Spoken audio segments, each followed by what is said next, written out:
Weh, apa dia ni? Tak cantik, tak cantik, tak cantik. Apa yang tak cantik tu? Toilet lah tak cantik. Dia kalau cantik, toilet jadi macam ni, nampak tak? Macam ni baru lawa. Kalau hampa nak toilet macam ni, kami boleh buat. Okey, apa yang kami bagi? Kami bagi tile dinding ni daripada lantai sampai ke ceiling. Lepas tu pula hampa boleh tengok ni, tile ni pemilihan daripada customer memang segak, memang cantik. Dan tak lupa juga ni, towel holder. Tak adalah towel hampa basah.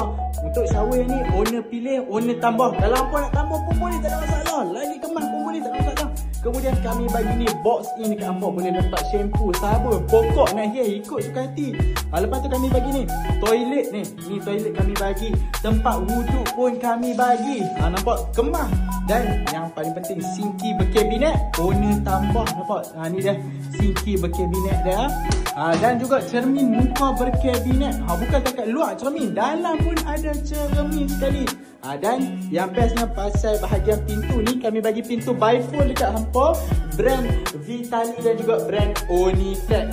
So, kalau hampa nak dapatkan toilet macam tadi, apa kata hampa buat rumah dengan HMR Group, boleh dapat toilet macam ni.